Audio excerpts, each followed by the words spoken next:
is a video of the 1979 Radio Shack Radio Control Grand Prix Racer in action. Once powered on, this car goes in the forward direction. When the single button is pressed on the remote, the red backup light turns on and this radio controlled car backs up and turns right.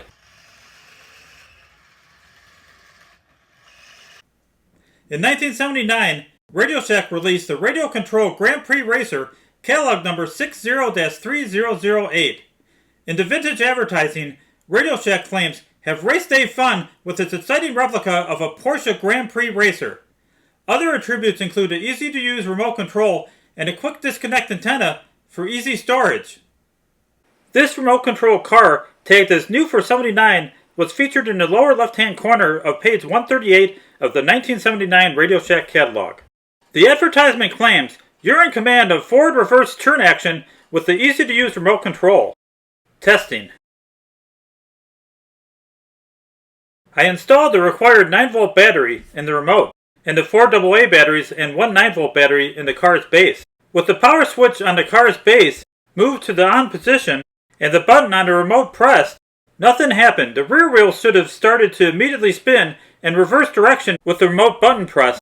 You could use a vintage 27 MHz walkie-talkie to test the remote.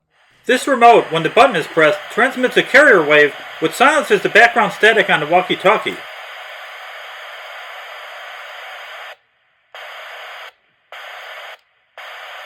The remote tested good, so the issue must be with the remote-controlled car.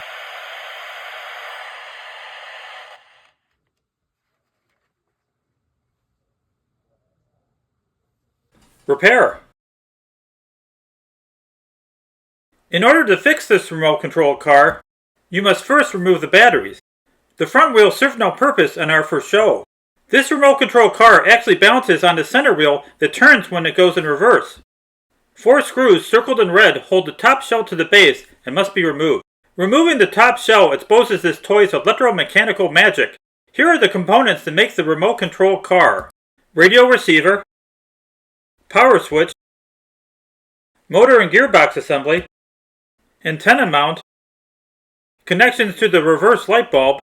The reverse light bulb is held to the top shell with a rubber grommet. You can turn the top shell over once the reverse bulb is removed. Time to remove the antenna connection from the top shell. I decided the red wire from the antenna mount on the base. The issue is most likely with the motor, so I removed the metal shielding covering the motor and gearbox assembly. In order to get the metal shielding off, you must remove 2 screws and also screws from the radio receiver.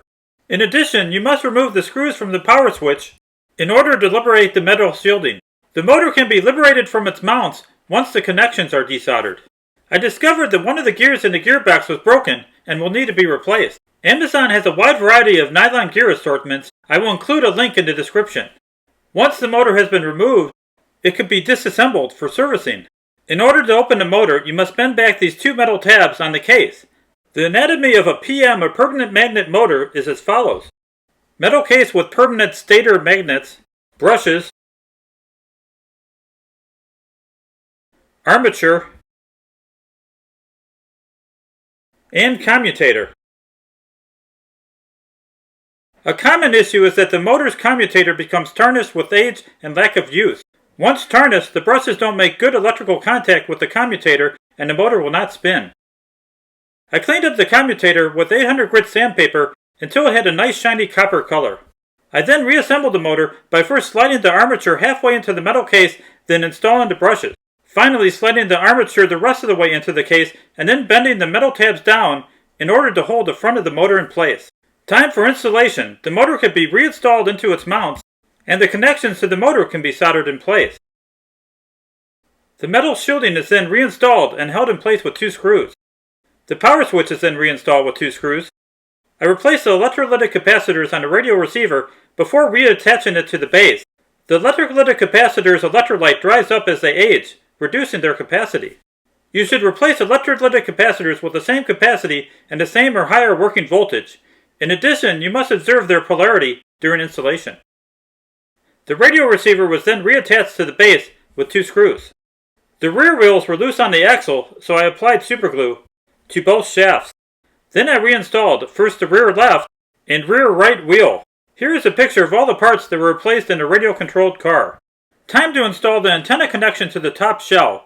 I soldered the red wire from the top shell to the antenna mount on the base. I then reinstalled the backup light and the grommet located in the top shell. 4 screws circled in red hold the top shell to the base and must be reinstalled. You must install the batteries in order to retest. This radio control car is ready to go once the battery cover is closed. Success! My vintage 1979 Radio Shack Radio Control Grand Prix Racer is fully functional. Conclusion. Thank you for watching this how-to repair video on repairing the 1979 Radio Shack Radio Control Grand Prix Racer. This was a fun little project to work on. Examples of this radio control car in need of repair can be found on eBay for as little as $12 plus shipping. Please like this post and subscribe to Rust Belt Vintage Toy Repair so that you're alerted to my future posts.